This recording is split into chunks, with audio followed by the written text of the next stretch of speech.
ಓಂ ಶಾಂತಿ.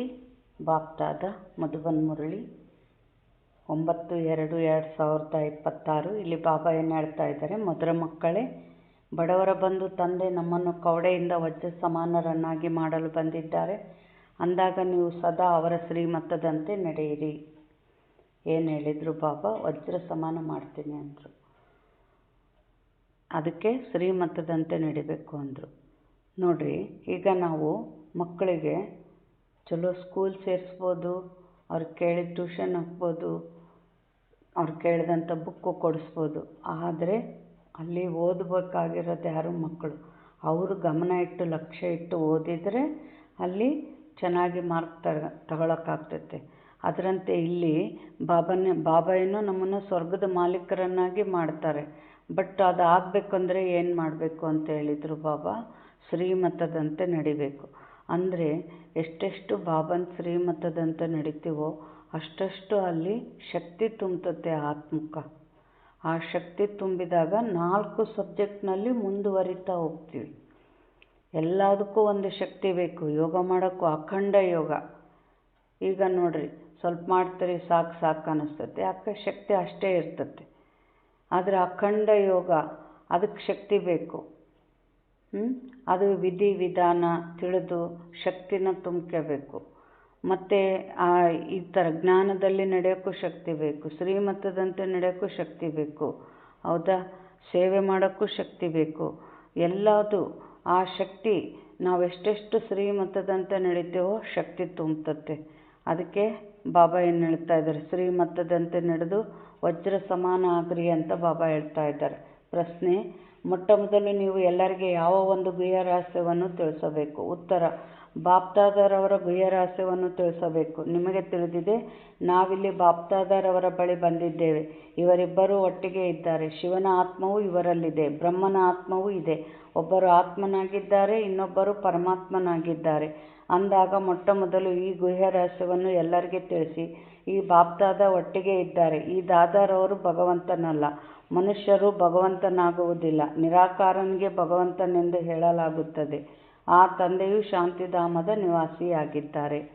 ಇಲ್ಲಿ ಬಾಬಾ ಏನು ಹೇಳ್ತಾ ಇದ್ದಾರೆ ಅಂದರೆ, ಬಾಪ್ದಾದ ಇಬ್ಬರು ಅದ್ರ ಬಗ್ಗೆ ತಿಳಿಸ್ರಿ ಅಂತ ಹೇಳ್ತಾರೆ.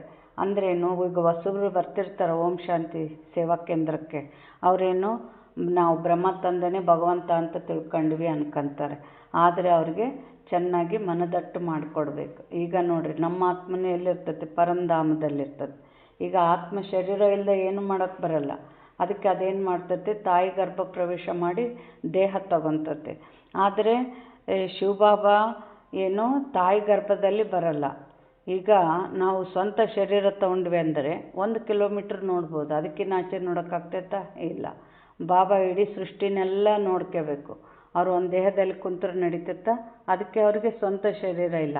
ಆದರೆ ಏನು ಮಾಡ್ತಾರೆ? ಅವರು ಬ್ರಹ್ಮ ತಂದೆ ಶರೀರದಲ್ಲಿ ಪ್ರವೇಶ ಮಾಡ್ತಾರೆ. ನಮ್ಮ ಆತ್ಮ ಸ್ವಂತ ಶರೀರ ಈ ಭೃಕುಟಿ ಸಿಂಹಾಸನದಲ್ಲಿ ಕೂತಿರ್ತತೆ. ನಮ್ಮ ಭೃಕುಟಿ ಸಿಂಹಾಸನದಲ್ಲಿ ನಮ್ಮ ಆತ್ಮ ಕೂಡ್ತದೆ. ಆದರೆ ಪರಮಾತ್ಮ ತಂದೆ ಏನು ಮಾಡ್ತಾರೆ? ಬ್ರಹ್ಮ ತಂದೆ ಭೃಕುಟಿ ಸಿಂಹಾಸನ, ಅವರ ಆತ್ಮದ ಪಕ್ಕೆ ಪರಮಾತ್ಮ ತಂದೆ ಕೂಡ್ತಾರೆ. ಅಲ್ಲಿ 2 ಆತ್ಮಗಳು ಇರ್ತವೆ. ಇದನ್ನು ಮನದಟ್ಟು ಮಾಡಿಸ್ರಿ ಅಂತ ಹೇಳ್ತಾರೆ ಬಾಬಾ. ಆಮೇಲೆ ನೋಡ್ರಿ, ಹೊಸಬ್ರು ಕೇಳ್ತಾ ಇರ್ತೀರಿ, ಇದು ನೋಡ್ರಿ, ಯಾರ ಮೈಯಾಗನ ಅಮ್ಮ ಬಂದತ್ತೆ ಹೇಳಿಕೆ ಹೇಳ್ತಾರೆ ಅಂತಂದಾಗ ಅಲ್ಲಿ 2 ಆತ್ಮಗಳು ಅಲ್ಲಿ ಬೇರೆ ಧ್ವನಿ ಮಾತಾಡ್ತಿರ್ತತೆ. ಅವರು ಹೇಳಿಕೆ ಹೇಳೋರಿಗೆ ಎಚ್ಚರ ಇರಲ್ಲ, ಬೇರೆ ಧ್ವನಿ ಬರ್ತಾ ಇರ್ತೈತೆ. ಅಂದರೆ ಅಲ್ಲಿ ಹೇಗೆ ಅಮ್ಮ ಹೇಳಿಕೆ ಹೇಳ್ತಾರೆ ಅಂತ ಹೇಳ್ತಾರೋ, ಇಲ್ಲಿ ಯಾರು ಪರಮಾತ್ಮ ತಂದೆಯ ಶರೀರದಲ್ಲಿ ಅಲ್ಲ, ಬ್ರಹ್ಮ ತಂದೆ ಶರೀರದಲ್ಲಿ ಬಂದು ಯಾರು ನುಡಿಸ್ತಾರೆ? ಪರಮಾತ್ಮ ತಂದೆನೇ ನುಡಿಸ್ತಾರೆ. ನಮ್ಮ ಭೃಕುಟಿಯ ಮಧ್ಯದಲ್ಲಿ 1 ನಕ್ಷತ್ರ ಐತೆ ನಮ್ಮ ಹಣೆಯಲ್ಲಿ. ಬ್ರಹ್ಮ ತಂದೆ ಹಣೆಯಲ್ಲಿ ಎಷ್ಟು ನಕ್ಷತ್ರ ಇದ್ದಾವೆ? 2 ಇದ್ದಾವೆ. ಒಂದು ಬ್ರಹ್ಮ ತಂದೆದು, ಇನ್ನೊಂದು ಪರಮಾತ್ಮ ತಂದೆದು.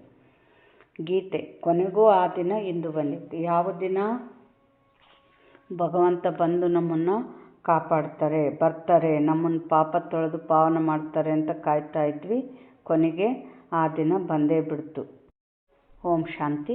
ತಂದೆಯು ದಾದಾರವರ ಮೂಲಕ, ಅರ್ಥಾತ್ ಶಿವ ತಂದೆಯು ಬ್ರಹ್ಮ ದಾದಾರವರ ಮೂಲಕ ತಿಳಿಸುತ್ತಾರೆ. ಇದನ್ನು ಪಕ್ಕಾ ಮಾಡಿಕೊಳ್ಳಿ. ಲೌಕಿಕ ಸಂಬಂಧದಲ್ಲಿ ತಂದೆಯೇ ಬೇರೆ, ದಾದಾರವರೇ ಬೇರೆ ಇರುತ್ತಾರೆ. ತಂದೆಯಿಂದ ತಾತರವರ ಆಸ್ತಿ ಸಿಗುತ್ತದೆ. ತಾತನ ಆಸ್ತಿಯನ್ನು ತೆಗೆದುಕೊಳ್ಳುತ್ತಿದ್ದೇವೆಂದು ಹೇಳುತ್ತಾರೆ. ಅವರು ಬಡವರ ಬಂಧು ಆಗಿದ್ದಾರೆ. ಅಂದರೆ ಇಲ್ಲೇನು, ಶಿವಬಾಬಾ ಫಸ್ಟ್ ಪರಂಧಾಮದಿಂದ ಇಳಿದ ತಕ್ಷಣ ಫಸ್ಟ್ ಯಾರನ್ನ ದತ್ತು ತೊಗೊಂತಾರೆ? ಬ್ರಹ್ಮ ತಂದೆನ. ಅವರಲ್ಲಿ ಪ್ರವೇಶ ಮಾಡಿ ಅವ್ರ ಮೂಲಕ ಜ್ಞಾನ ಹೇಳಿ ನಮ್ಮನ್ನೆಲ್ಲ ಮಡ್ಲಿಗೆ ಹಾಕ್ಕೊಂಡ್ರು. ನಮ್ಮ ಬ್ರಹ್ಮನ ಮೂಲಕ ಹಾಕ್ಕೊಂಡ್ರು. ಅಂದರೆ ಮಗ ಯಾರು? ಬ್ರಹ್ಮ ತಂದೆ. ಫಸ್ಟ್ ಅವ್ರನ್ನ ದತ್ತು ತೊಗೊಂತಾರೆ. ಅವ್ರ ಮೂಲಕ ನಮಗೆ ಜನ್ಮ ಕೊಟ್ಟಿದ್ದಕ್ಕೆ ನಾವೇನಾದ್ವಿ? ಮೊಮ್ಮಕ್ಕಳಾದ್ವಿ ಅಂತ ಬಾಬಾ ಇಲ್ಲಿ ಹೇಳ್ತಾ ಇದ್ದಾರೆ. ಈಗ ನಾವೇನು ತಾತನ ಆಸ್ತಿನ ತಗೊತಾ ಇದ್ದೀವಿ. ಅವರು ಬಡವರ ಬಂಧು ಆಗಿದ್ದಾರೆ. ಯಾರು ಬಂದು ಬಡವರನ್ನು ಕಿರೀಟಧಾರಿಗಳನ್ನಾಗಿ ಮಾಡುವರೋ ಅವರಿಗೆ ಬಡವರ ಬಂಧು ಎಂದು ಹೇಳಲಾಗುತ್ತದೆ. ಅಂದಾಗ ಮೊಟ್ಟ ಮೊದಲು ಪಕ್ಕಾ ನಿಶ್ಚಯವಿರಬೇಕು. ಇವರು ಯಾರು? ನೋಡಲು ಸಾಕಾರಿ ಮನುಷ್ಯನಾಗಿದ್ದಾರೆ. ಇವರನ್ನು ಎಲ್ಲರೂ ಬ್ರಹ್ಮ ಎಂದು ಹೇಳುತ್ತಾರೆ. ನೀವೆಲ್ಲರೂ ಬ್ರಹ್ಮಕುಮಾರ ಕುಮಾರಿಯರೂ ಆಗಿದ್ದೀರಿ. ನಮಗೆ ಶಿವತಂದೆಯಿಂದ ಆಸ್ತಿ ಸಿಗುತ್ತದೆ ಎಂಬುದನ್ನು ತಿಳಿದುಕೊಂಡಿದ್ದೀರಿ. ಆ ಎಲ್ಲರ ತಂದೆಯು ಆಸ್ತಿಯನ್ನು ಕೊಡುವುದಕ್ಕಾಗಿಯೇ ಬಂದಿದ್ದಾರೆ. ತಂದೆಯು ಸುಖದ ಆಸ್ತಿಯನ್ನು ಕೊಡುತ್ತಾರೆ. ಮತ್ತು ಅರ್ಧ ಕಲ್ಪದ ನಂತರ ರಾವಣನು ದುಃಖದ ಶಾಪವನ್ನು ಕೊಡುತ್ತಾನೆ. ಭಕ್ತಿ ಮಾರ್ಗದಲ್ಲಿ ಭಗವಂತನನ್ನು ಹುಡುಕುವುದಕ್ಕಾಗಿ ಅಲೆದಾಡುತ್ತಾರೆ. ಯಾರಿಗೂ ಸಿಗುವುದಿಲ್ಲ. ನೀವೇ ಮಾತಾಪಿತಾ ಎಂದು ಭಾರತವಾಸಿಗಳು ಹಾಡುತ್ತಾರೆ. ಮತ್ತೆ ಇದನ್ನು ಹೇಳುತ್ತಾರೆ, ಬಾಬಾ ತಾವು ಬಂದರೆ ನಮ್ಮವರು ನಿಮ್ಮ ಹೊರತು ಬೇರೆ ಯಾರೂ ಇಲ್ಲ. ಮತ್ತಾರ ಜೊತೆಯಲ್ಲಿಯೂ ನಾವು ಮಮತೆಯನ್ನಿಟ್ಟುಕೊಳ್ಳುವುದಿಲ್ಲ. ನನ್ನವರು ಒಬ್ಬ ಶಿವತಂದೆಯಾಗಿದ್ದಾರೆ. ಮಕ್ಕಳಿಗೆ ತಿಳಿದಿದೆ, ಈ ತಂದೆಯು ಬಡವರ ಬಂಧುವಾಗಿದ್ದಾರೆ. ಬಡವರನ್ನು ಸೌಕಾರರನ್ನಾಗಿ ಮಾಡುತ್ತಾರೆ. ಕವಡೆಯಂತಿರುವವರನ್ನು ವಜ್ರ ಸಮಾನರನ್ನಾಗಿ ಮಾಡುತ್ತಾರೆ. ಅರ್ಥಾತ್ ಕಲಿಯುಗಿ ಪತಿತ ಕಂಗಾಲರಿಂದ ಸತ್ಯಯುಗಿ ಕಿರೀಟಧಾರಿಗಳನ್ನಾಗಿ ಮಾಡಲು ತಂದೆಯು ಬಂದಿದ್ದಾರೆ. ಇಲ್ಲಿ ನಾವು ಬಾಪ್ದಾದರವರ ಬಳಿ ಬಂದಿದ್ದೇವೆ. ಇವರಿಬ್ಬರೂ ಒಟ್ಟಿಗೆ ಇದ್ದಾರೆ. ಶಿವನ ಆತ್ಮವೂ ಇವರಲ್ಲಿದೆ, ಬ್ರಹ್ಮನ ಆತ್ಮವೂ ಇದೆ. ಅಂದ ಮೇಲೆ ಇಬ್ಬರಾದರಲ್ಲವೇ? ಒಬ್ಬರು ಆತ್ಮ, ಇನ್ನೊಬ್ಬರು ಪರಮಾತ್ಮನಾಗಿದ್ದಾರೆ. ನೀವೆಲ್ಲರೂ ಆತ್ಮರಾಗಿದ್ದೀರಿ. ಆತ್ಮಗಳು ಪರಮಾತ್ಮನಿಂದ ಬಹಳ ಕಾಲ ಅಗಲಿದ್ದಾರೆಂದು ಗಾಯನ ಮಾಡಲಾಗುತ್ತದೆ. ಬಹಳ ಕಾಲ ಅಗಲಿದ್ದರು ಅಂದ್ರೇನು? ಈಗ ಬಾಬಾ ಬಂದಿದ್ದಾರೆ, ನಮ್ಮನ್ನೆಲ್ಲ ಜೊತೆಗೆ ಕರ್ಕೊಂಡು ಹೋಗ್ತಾರೆ, ಬಿಟ್ಟು ಹೋಗಲ್ಲ. ಹೋಗಿ ತನ್ನ ಮನೆಯಾಗ ಕೂಡಿಸ್ಕೊಂತಾರೆ ಮಕ್ಕಳನ್ನ. ಆದರೆ ನಾವೇನು ಮಾಡ್ತೀವಿ? ನಮ್ಮ ಪಾತ್ರ ಯಾವಾಗಾಯ್ತೋ ಅವಾಗ ಇಳಿತೀವಿ. ಇಳಿದು ಎಷ್ಟು ದಿವಸ ಆಯಿತು? 5000 ವರ್ಷ ಆಯಿತು. ಅದಕ್ಕೆ ಬಹಳ ಕಾಲ ಅಗಲಿ ಮರಳಿ ಸಿಕ್ಕಿದ ಮಕ್ಕಳು ಅಂತ ಹೇಳ್ತಾರೆ ಬಾಬಾ. ಮೊಟ್ಟ ಮೊದಲನೇದಾಗಿ ಮಿಲನ ಮಾಡುವವರು ನೀವು ಆತ್ಮರಾಗಿದ್ದೀರಿ. ಅರ್ಥಾತ್ ನೀವಾತ್ಮರು ಪರಮಾತ್ಮ ತಂದೆಯೊಂದಿಗೆ ಮಿಲನ ಮಾಡುತ್ತೀರಿ. ಆ ತಂದೆಯನ್ನೇ ಓ ಗಾಡ್ ಫಾದರ್ ಎಂದು ಕರೆಯುತ್ತಾರೆ. ನೀವು ಅವರ ಮಕ್ಕಳಾಗಿದ್ದೀರಿ. ಅಂದ ಮೇಲೆ ಆಸ್ತಿಯು ಅವಶ್ಯವಾಗಿ ಸಿಗುತ್ತದೆ. ತಂದೆಯು ತಿಳಿಸುತ್ತಾರೆ, ಯಾವ ಭಾರತವು ಕಿರೀಟಧಾರಿಯಾಗಿತ್ತೋ ಅದು ಈಗ ಎಷ್ಟು ಕಂಗಾಲಾಗಿದೆ. ಈಗ ನಾನು ಪುನಃ ನೀವು ಮಕ್ಕಳನ್ನು ಕಿರೀಟಧಾರಿಗಳನ್ನಾಗಿ ಮಾಡಲು ಬಂದಿದ್ದೇನೆ. ನೀವು ಡಬಲ್ ಕಿರೀಟಧಾರಿಗಳಾಗುತ್ತೀರಿ. ಒಂದು ಪವಿತ್ರತೆಯ ಕಿರೀಟವಾಗಿದೆ, ಅದರಲ್ಲಿ ಪ್ರಕಾಶತೆಯನ್ನು ತೋರಿಸುತ್ತಾರೆ. ಇನ್ನೊಂದು ರತ್ನಜಡಿತ ಕಿರೀಟವಾಗಿದೆ. ಅಂದಾಗ ಮೊಟ್ಟ ಮೊದಲು ಈ ಗುಹ್ಯ ರಹಸ್ಯವನ್ನು ಎಲ್ಲರಿಗೆ ತಿಳಿಸಬೇಕಾಗಿದೆ. ಈ ಬಾಪ್ದಾದ ಒಟ್ಟಿಗೆ ಇದ್ದಾರೆ. ಈ ಬ್ರಹ್ಮರವರು ಭಗವಂತನಲ್ಲ. ಮನುಷ್ಯರು ಭಗವಂತನಾಗುವುದಿಲ್ಲ. ನಿರಾಕಾರನಿಗೆ ಭಗವಂತನೆಂದು ಹೇಳಲಾಗುತ್ತದೆ. ಅವರು ಶಾಂತಿಧಾಮದ ನಿವಾಸಿಯಾಗಿದ್ದಾರೆ. ನೀವು ಆತ್ಮರು ಸಹ ಅಲ್ಲಿಯೇ ಇರುತ್ತೀರಿ. ಅದಕ್ಕೆ ನಿರ್ವಾಣಧಾಮ ಅಥವಾ ವಾನಪ್ರಸ್ಥವೆಂದು ಹೇಳಲಾಗುತ್ತದೆ. ಬಾಬಾ ಏನು ಹೇಳ್ತಾ ಇದ್ದಾರೆ? ಬಾಬನ ಮನೆ ಯಾವುದು? ಪರಮಾತ್ಮ ತಂದೆ ಮನೆ ಪರಂಧಾಮ, ಕೋಟಿ ಕೋಟಿ ಮೈಲ್ ಆಚೆ. ಅಂದರೆ ಅಲ್ಲಿ ಆತ್ಮ ಪರಮಾತ್ಮ ಇಬ್ಬರ ವಾಸಸ್ಥಾನ ಯಾವುದು? ಪರಂಧಾಮ. ಬಾಬಾ ಏನು ಹೇಳ್ತಾ ಇದ್ದಾರೆ? ನಂತರ ನೀವು ಆತ್ಮರು ಶರೀರ ಧಾರಣೆ ಮಾಡಿ ಇಲ್ಲಿ ಪಾತ್ರವನ್ನು ಅಭಿನಯಿಸುತ್ತೀರಿ. ಅರ್ಧ ಕಲ್ಪ ಸುಖದ ಪಾತ್ರ, ಇನ್ನರ್ಧ ಕಲ್ಪ ದುಃಖದ ಪಾತ್ರವಿದೆ. ಆತ್ಮ ಪರಂಧಾಮದಿಂದ ಇಳಿದು ಬರ್ತದೆ. ಸತ್ಯಯುಗದಲ್ಲಿ ಸುಖದ ಪಾತ್ರ 2500 ವರ್ಷ, ಸತ್ಯಯುಗದ ದ್ವಾಪರ ಕಲಿಯುಗದಾಗ ದುಃಖದ ಪಾತ್ರ. ಯಾವಾಗ ದುಃಖದ ಅಂತ್ಯವಾಗುವುದೋ ಆಗ ನಾನು ಬರುತ್ತೇನೆಂದು ತಂದೆ ತಿಳಿಸುತ್ತಾರೆ. ಈ ನಾಟಕವು ಮಾಡಲ್ಪಟ್ಟಿದೆ. ತಂದೆಯು ಮುರಳಿಯಲ್ಲಿ ಈ ನಾಟಕದ ಬಗ್ಗೆ ಚೆನ್ನಾಗಿ ತಿಳಿಸಿದ್ದಾರೆ. ಆ ಮುರಳಿಯನ್ನು ಮಕ್ಕಳು ಓದಬೇಕು. ನೀವಿಲ್ಲಿ ಬಟ್ಟಿಗಾಗಿ ಬರುತ್ತೀರಿ. ಅಂದ ಮೇಲೆ ಇಲ್ಲಿ ಮತ್ತೇನು ಹೊರಗಿನ ನೆನಪು ಬರಬಾರದು. ಇಲ್ಲಿರುವುದೇ ಮಾತಾ ಪಿತಾ ಮತ್ತು ಮಕ್ಕಳು. ಇಲ್ಲಿ ಯಾರೂ ಶೂದ್ರ ಸಂಪ್ರದಾಯದವರಿಲ್ಲ. ಇಲ್ಲೇನು ಹೇಳಿದರು ಬಾಬಾ, ನಾವು ಬಟ್ಟೆಗಂತ ಹೋಗಿರ್ತೀವಿ, ಮಧುಬನಕ್ಕಂತ ಹೋಗಿರ್ತೀವಿ, ಅಲ್ಲಿ ಯಾರ ನೆನಪು ಬರಬಾರ್ದು ಅಂತಾರೆ. ಆದರೆ ಇವಾಗಿನವ್ರು ಏನು ಮಾಡ್ತಾರೆ, ಅಲ್ಲಿ ಹೋದ್ರೂ ಕೂಡ ಮೊಬೈಲಾಗ ಮನೆ ಬಗ್ಗೆ ಮಾತಾಡ್ತಾ ಯಾವುದು ವಿಚಾರಗಳು ಬರಬಾರ್ದು. ದೇಹ ಒಂದೇ ದೂರ ಇರ್ತತೆ, ಬುದ್ಧಿ ಎಲ್ಲ ಮನೆಗೆ ಅಂಟ್ಕೊಂಡಿರ್ತತೆ. ಹಂಗೈತೆ, ಮನೆಗೆ ಹಿಂಗೆ ನಡೀತೈತೆ, ಅದಾಗ್ತೈತೆ. ಅಲ್ಲಿ ನಾವು ಸ್ಥಿತಿ ಕೆಡ್ಸ್ಕೊಂಡಿವಿ ಅಂದರೆ ಪುರುಷಾರ್ಥ ಮಾಡೋಕ್ಕಾಗ್ತೈತ? ನಾವು ಪುರುಷಾರ್ಥ ಮಾಡೋದು ಹಾಳಾಗೋಗ್ಲಿ, ವೈಬ್ರೇಷನ್ ಕೆಡಿಸಿಬಿಡ್ತೀವಿ. ಅಲ್ಲಿ ಅಶಾಂತಿಯ ವೈಬ್ರೇಷನ್ನು ಮತ್ತು ವ್ಯರ್ಥ ಮಾತುಗಳಿಗೆ ಹೋಗ್ತೀವಿ. ಅದಕ್ಕೆ ಇದು ಯಾವುದು ನೆನಪಿಗೆ ಹೊರಗಿಂದು ನೆನಪು ಬರಬಾರ್ದು ಅಂತ ಹೇಳ್ತಾರೆ ಬಾಬಾ. ಯಾರು ಬ್ರಾಹ್ಮಣರಲ್ಲವೋ ಅವರನ್ನು ಶೂದ್ರರೆಂದು ಹೇಳುವರು. ಇಲ್ಲಿ ಅವರ ಸಂಘವೇ ಇಲ್ಲ, ಇಲ್ಲಿರುವುದೇ ಬ್ರಾಹ್ಮಣರ ಸಂಘ. ನಾವು ಯಾವುದು ಇವಾಗ ನಮ್ಮ ಕುಲ ಬ್ರಾಹ್ಮಣರು ಅಂದರೆ ಬ್ರಹ್ಮಜ್ಞಾನ ಬಲ್ಲವರು.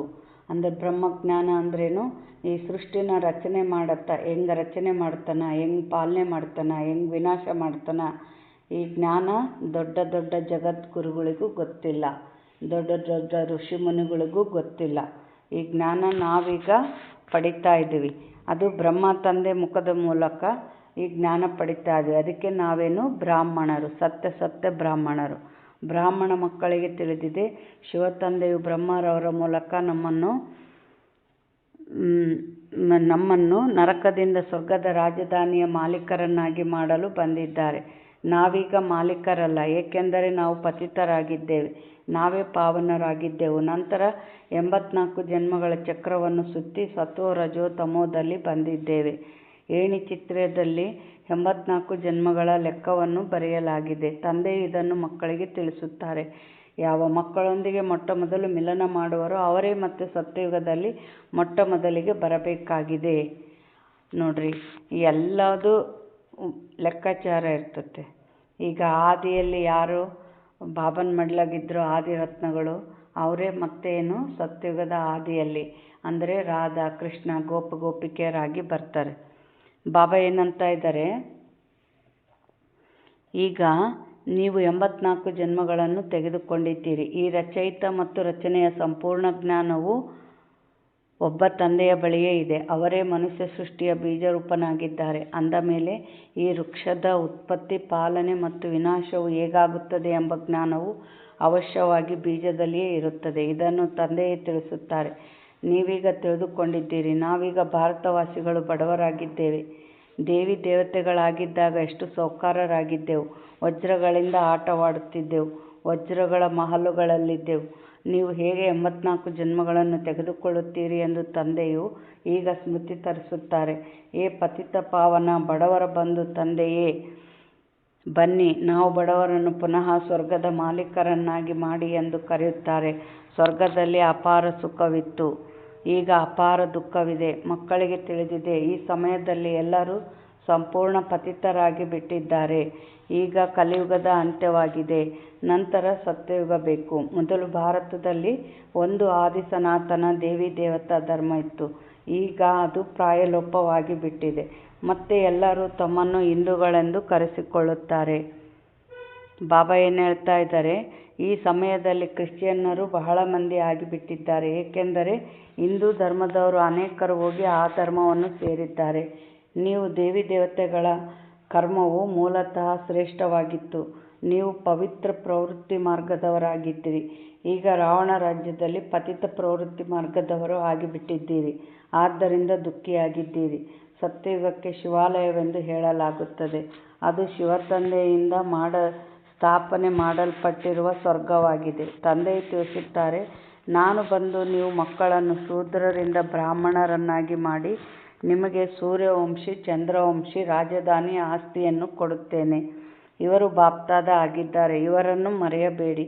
ಶಿವತಂದೆಯು ಬ್ರಹ್ಮರವರ ಮೂಲಕ ನಮ್ಮನ್ನು ಸ್ವರ್ಗಕ್ಕೆ ಯೋಗ್ಯರನ್ನಾಗಿ ಮಾಡುತ್ತಿದ್ದಾರೆ. ಏಕೆಂದರೆ ಪತಿತ ಆತ್ಮವು ಪಾವನವಾಗುವವರೆಗೆ ಮುಕ್ತಿಧಾಮಕ್ಕೆ ಹೋಗಲು ಸಾಧ್ಯವಿಲ್ಲ.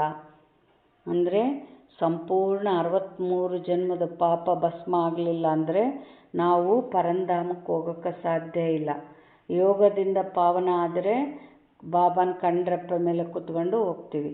ಮತ್ತು ಸಂಪೂರ್ಣ ಪಾವನ ಆಗಲಿಲ್ಲ ಅಂದರೆ ನಾವು ಕೂಡ ಶಿಕ್ಷೆ ಭೋಗಿಸಿ ಪಾವನ ಆಗಬೇಕಾಗ್ತೈತೆ.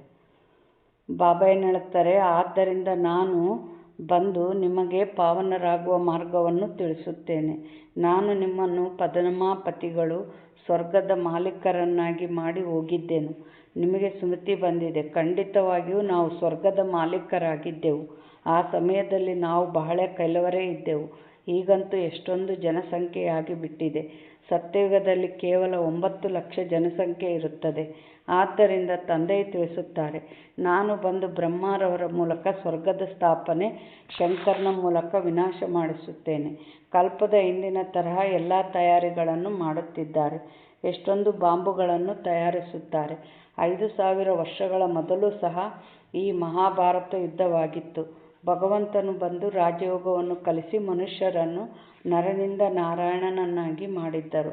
ಅಂದ ಮೇಲೆ ಈಗ ಅವಶ್ಯವಾಗಿ ಕಲಿಯುಗಿ ಹಳೆಯ ಪ್ರಪಂಚದ ವಿನಾಶವಾಗಬೇಕು. ಬಾಬಾ ಏನು ಹೇಳ್ತಾ ಇದ್ದಾರೆ, ಇಡೀ ಬಿದಿರಿನ ಕಾಡಿಗೆ ಬೆಂಕಿ ಬೀಳುವುದು, ಇಲ್ಲದಿದ್ದರೆ ವಿನಾಶವು ಹೇಗೆ ಆಗುವುದು? ಇತ್ತೀಚೆಗೆ ಬಾಂಬುಗಳಲ್ಲಿ ಬೆಂಕಿಯನ್ನು ತುಂಬುತ್ತಾರೆ. ಬೆಂಕಿಯ ಮಳೆ, ಭೂಕಂಪ ಇತ್ಯಾದಿಗಳೆಲ್ಲವೂ ಆಗುತ್ತವೆ. ಆಗ ವಿನಾಶವಾಗುವುದು. ಹಳೆಯ ಪ್ರಪಂಚದ ವಿನಾಶ, ಹೊಸ ಪ್ರಪಂಚದ ಸ್ಥಾಪನೆಯಾಗುತ್ತದೆ. ಇದು ಸಂಗಮ ಯುಗವಾಗಿದೆ. ಈಗ ಕೆಲವರು ಹೊಸಬರು ಜ್ಞಾನ ಕೇಳ್ತಿರ್ತಾರೆ, ವಿನಾಶ ಆಗಬಾರ್ದು ಅಂತ ಅವರ ವಿಚಾರ. ಆದರೆ ಈ ವಿನಾಶ ಈಗ ನೋಡ್ರಿ, ಅವ್ರಿಗೆ ಯಾಕೆ ವಿನಾಶ ಆಗಬಾರ್ದು ಅಂದರೆ, ಅವ್ರ ಮಕ್ಕಳು, ಮನೆ ಎಲ್ಲ ಸಣ್ಣ ಸಣ್ಣ ಮಕ್ಕಳು ಇವೆಲ್ಲ ಸಾಯಬಾರ್ದು ಅಂತ ಅವರಲ್ಲಿ. ಆದರೆ ಬದುಕಬೇಕು ಅಂದರೆ ಇಂಥ ಜೀವನ ಬೇಕಾ ನಮಗೆ? ಚಿಂತೆ, ಕಾಯಿಲೆ, ದುಃಖ, ಒಂದೇ ಮನೆಯಲ್ಲಿ ವೈರಿಗಳ ಥರ ಬದುಕ್ತಿದ್ದೀವಿ. ಸಣ್ಣ ಸಣ್ಣ ಮಕ್ಕಳಿಗೂ ಶುಗರು BP ಗಳು ಕಾಣಿಸ್ಕೊಂತದಾವೆ. ಈ ಜೀವನ ಬೇಕಾ? ಆಮೇಲೆ ಎಲ್ಲರೂ ಸಣ್ಣ ಸಣ್ಣ ವಯಸ್ಸಿಗೆ ಹಾರ್ಟ್ ಅಟ್ಯಾಕ್ ಆಗಿ ಹೋಗ್ತಾ ಇದ್ದಾರೆ.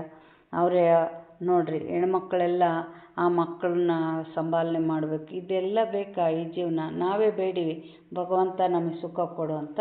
ಅದಕ್ಕೆ ಆ ಸುಖದ ಜೀವನ ಜಗತ್ತನ್ನು ಸ್ಥಾಪನೆ ಮಾಡೋಕ್ಕೆ ಬಂದ್ದಾರೆ. ಮತ್ತು ಹಳೆ ಮನೆ ಸೋರ್ತತ್ತಂದ್ರೆ ಅದನ್ನು ಬಿಡಿಸಿದ್ರೆ ಹೊಸ ಮನೆ ಕಟ್ಸಕ್ಕೆ ಬರ್ತತೆ.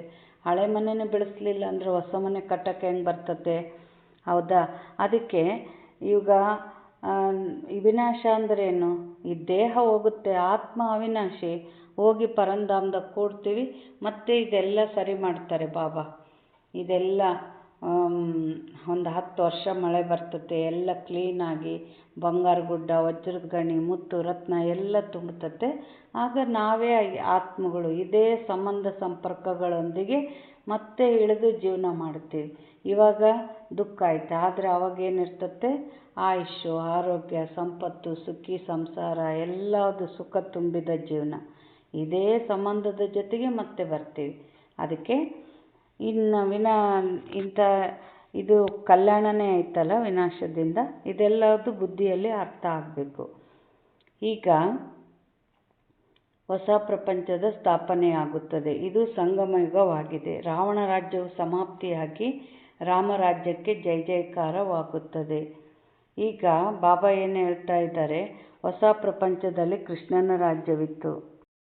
ಲಕ್ಷ್ಮೀನಾರಾಯಣರ ಬದಲು ಕೃಷ್ಣನ ಹೆಸರನ್ನು ತೆಗೆದುಕೊಳ್ಳುತ್ತಾರೆ. ಏಕೆಂದರೆ ಕೃಷ್ಣನು ಸುಂದರ, ಎಲ್ಲರಿಗಿಂತ ಪ್ರಿಯ ಮಗುವಾಗಿದ್ದಾನೆ. ಮನುಷ್ಯರಿಗಂತೂ ಗೊತ್ತಿಲ್ಲ ಅಲ್ಲವೇ? ಕೃಷ್ಣನೇ ಬೇರೆ ರಾಜಧಾನಿಯವನು, ರಾಧೆಯೇ ಇನ್ನೊಂದು ರಾಜಧಾನಿಯವಳು ಆಗಿದ್ದರು. ಭಾರತವು ಕಿರೀಟಧಾರಿಯಾಗಿತ್ತು, ಈಗ ಕಂಗಾಲಾಗಿದೆ. ಮತ್ತೆ ತಂದೆಯು ಬಂದು ಸೌಕಾರರನ್ನಾಗಿ ಮಾಡುತ್ತಾರೆ. ತಂದೆಯು ತಿಳಿಸುತ್ತಾರೆ, ಪವಿತ್ರರಾಗಿ ಮತ್ತು ನನ್ನೊಬ್ಬನನ್ನೇ ನೆನಪು ಮಾಡಿದರೆ ನೀವು ಸತೋಪ್ರಧಾನರಾಗಿ ಬಿಡುತ್ತೀರಿ. ಯಾರು ಸರ್ವಿಸ್ ಮಾಡಿ ತಮ್ಮ ಸಮಾನ ಮಾಡಿಕೊಳ್ಳುವರೋ ಅವರು ಶ್ರೇಷ್ಠ ಪದವಿಯನ್ನು ಪಡೆಯುತ್ತಾರೆ, ಡಬಲ್ ಕಿರೀಟಧಾರಿಗಳು ಆಗುತ್ತಾರೆ. ಅಂದರೆ ರಾಜ ಆಗಬೇಕು, ಸಿಂಹಾಸನದಲ್ಲಿ ಕೂಡಬೇಕಂದ್ರೆ ಪ್ರಜೆಗಳು ಬೇಕಲ್ಲ. ಪ್ರಜೆಗಳನ್ನ ಇಲ್ಲಿ ರೆಡಿ ಮಾಡ್ಕೋಬೇಕು. ಎಲ್ಲ ಸೇವೆ ಮೂಲಕ ಏನು ಮಾಡ್ಕೋಬೇಕು? ಪ್ರಜೆಗಳನ್ನ ರೆಡಿ ಮಾಡ್ಕೋಬೇಕು. ಬಾಬಾ ಏನಂತಾರೆ, ಈಗ ಸತ್ಯಯುಗದಲ್ಲಿ ರಾಜ, ರಾಣಿ ಮತ್ತು ಪ್ರಜೆಗಳೆಲ್ಲರೂ ಪವಿತ್ರರಾಗಿರುತ್ತಾರೆ. ಈಗಂತೂ ಪ್ರಜೆಗಳ ರಾಜ್ಯವಾಗಿದೆ. ಎರಡೂ ಕಿರೀಟಗಳಿಲ್ಲ. ತಂದೆಯು ತಿಳಿಸುತ್ತಾರೆ, ಯಾವಾಗ ಇಂಥ ಗತಿಯಾಗುವುದೋ ಆಗ ನಾನು ಬರುತ್ತೇನೆ. ನಾನೀಗ ನೀವು ಮಕ್ಕಳಿಗೆ ರಾಜಯೋಗವನ್ನು ಕಲಿಸುತ್ತಿದ್ದೇನೆ. ನಾನೇ ಪತಿತ ಪಾವನನಾಗಿದ್ದೇನೆ. ನೀವೀಗ ನನ್ನನ್ನು ನೆನಪು ಮಾಡಿದರೆ ನಿಮ್ಮ ಆತ್ಮದಲ್ಲಿನ ತುಕ್ಕು ಕಳೆಯುವುದು ಮತ್ತು ಸತೋಪ್ರಧಾನರಾಗುತ್ತೀರಿ. ಈಗ ಶ್ಯಾಮನಿಂದ ಸುಂದರರಾಗಬೇಕಾಗಿದೆ. ಚಿನ್ನದಲ್ಲಿ ಲೋಹವು ಬೆರಕೆಯಾದಾಗ ಕಪ್ಪಾಗಿ ಬಿಡುತ್ತದೆ. ಅಂದ ಮೇಲೆ ಈಗ ಲೋಹವನ್ನು ತೆಗೆಯಬೇಕಾಗಿದೆ.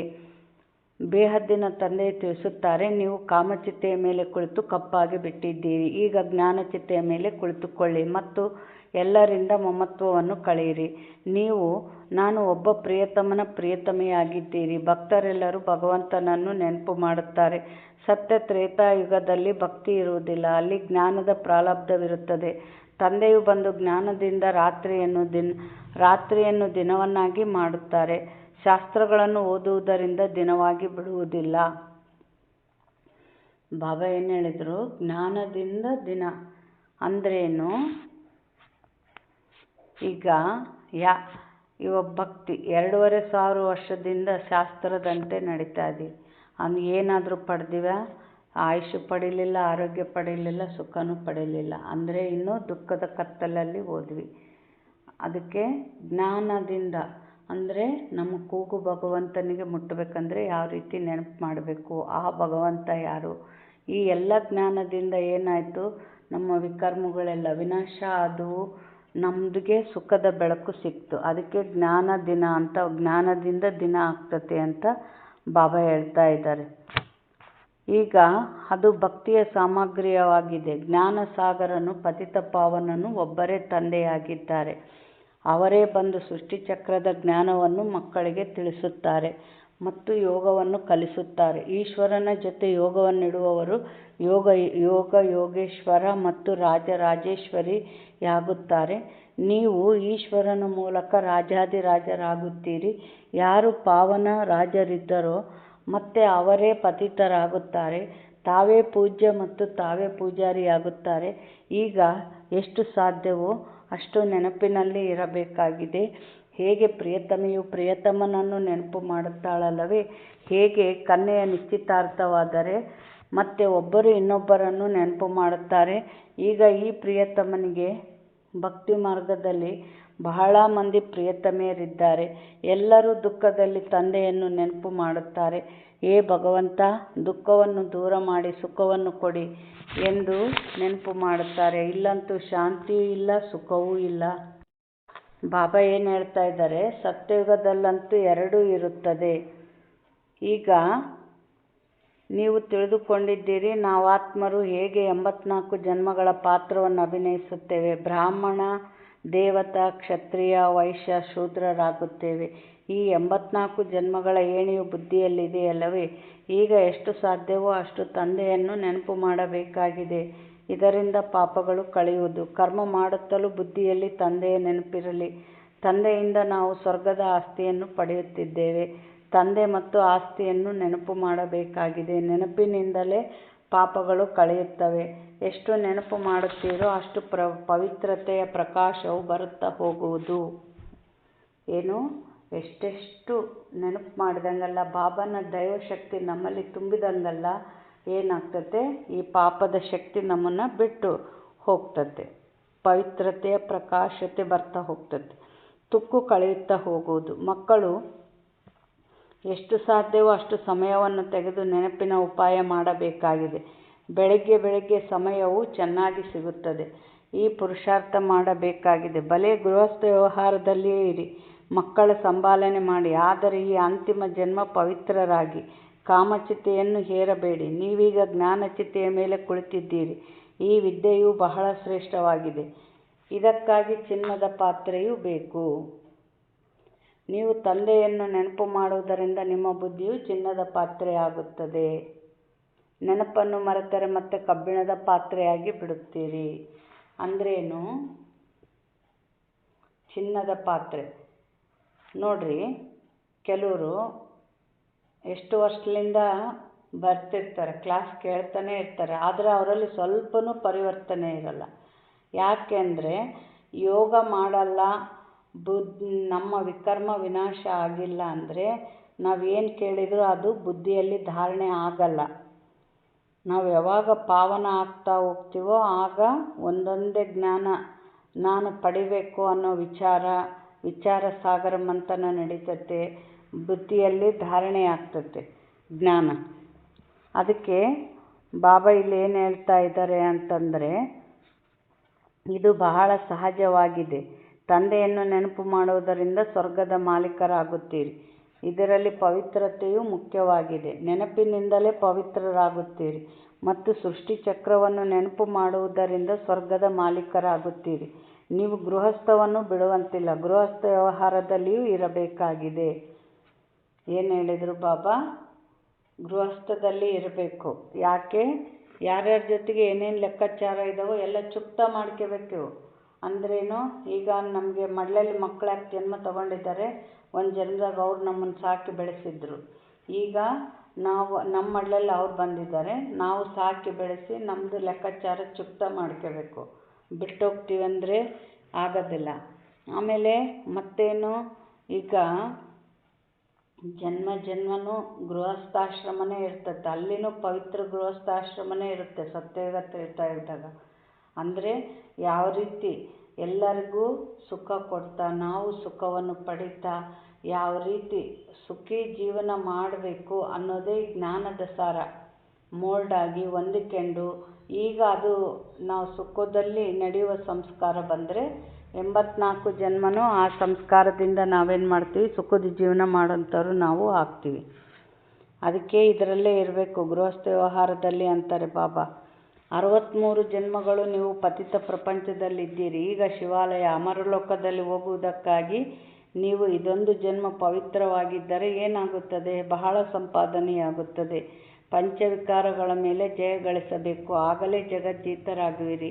ಇಲ್ಲವೆಂದರೆ ಪದವಿಯನ್ನು ಪಡೆಯಲು ಸಾಧ್ಯವಿಲ್ಲ. ತಂದೆ ತಿಳಿಸುತ್ತಾರೆ, ಎಲ್ಲರೂ ಸಾಯಲೇಬೇಕಾಗಿದೆ. ಇದು ಅಂತಿಮ ಜನ್ಮವಾಗಿದೆ. ನಂತರ ಹೋಗಿ ನೀವು ಹೊಸ ಪ್ರಪಂಚದಲ್ಲಿ ರಾಜ್ಯ ಮಾಡುತ್ತೀರಿ. ವಜ್ರ ವೈಡೂರ್ಯಗಳ ಗಣಿಗಳು ಸಂಪನ್ನವಾಗಿರುತ್ತವೆ. ಅಲ್ಲಿ ನೀವು ವಜ್ರ ವೈಡೂರ್ಯಗಳಿಂದ ಆಟವಾಡುತ್ತಾ ಇರುತ್ತೀರಿ. ಅಂದ ಮೇಲೆ ಇಂತಹ ತಂದೆಯ ಮಕ್ಕಳಾಗಿ ಅವರ ಮತದನುಸಾರ ನಡೆಯಬೇಕಲ್ಲವೇ? ಶ್ರೀಮತದಿಂದಲೇ ನೀವು ಶ್ರೇಷ್ಠರಾಗುತ್ತೀರಿ. ರಾವಣನ ಮತದಿಂದ ನೀವು ಭ್ರಷ್ಟರಾಗಿದ್ದೀರಿ. ನೀವು ಈಗ ತಂದೆಯ ಶ್ರೀಮತದಂತೆ ನಡೆದು ತಮೋಪ್ರಧಾನರಿಂದ ಸತೋಪ್ರಧಾನರಾಗಬೇಕು. ತಂದೆಯನ್ನು ನೆನಪು ಮಾಡಬೇಕಾಗಿದೆ. ತಂದೆಯು ಮತ್ಯಾವುದೇ ಕಷ್ಟ ಕೊಡುವುದಿಲ್ಲ. ಭಕ್ತಿ ಮಾರ್ಗದಲ್ಲಂತೂ ನೀವು ಬಹಳ ಅಲೆದಿದ್ದೀರಿ. ಈಗ ಕೇವಲ ತಂದೆಯನ್ನು ನೆನಪು ಮಾಡಿ ಮತ್ತು ಸೃಷ್ಟಿ ಚಕ್ರವನ್ನು ನೆನಪು ಮಾಡಿ ಸ್ವದರ್ಶನ ಚಕ್ರಧಾರಿಗಳಾಗಿ.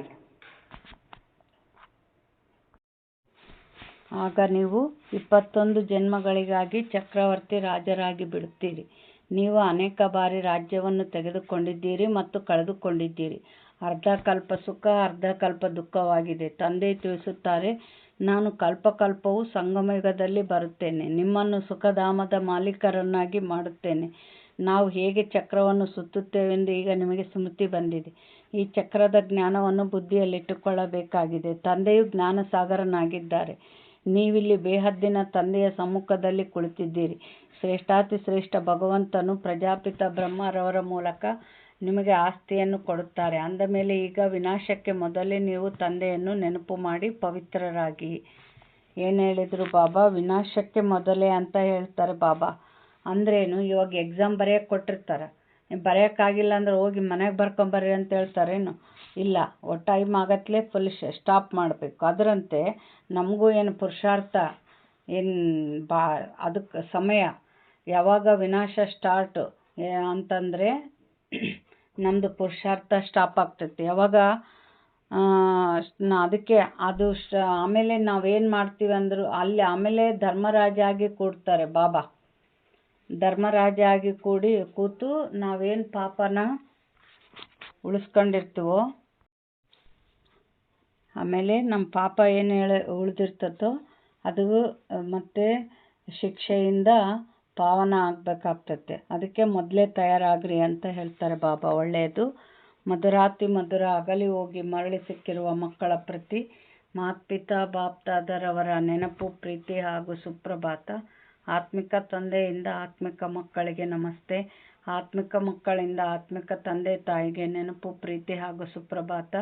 ನಮಸ್ತೆ ನಮಸ್ತೆ ನಮಸ್ತೆ. ಧಾರಣೆಗಾಗಿ ಮುಖ್ಯ ಸಾರ. ನಿರಂತರ ತಂದೆಯ ನೆನಪಿನಲ್ಲಿರಲು ಬುದ್ಧಿಯನ್ನು ಚಿನ್ನದ ಪಾತ್ರೆಯನ್ನಾಗಿ ಮಾಡಿಕೊಳ್ಳಬೇಕಾಗಿದೆ.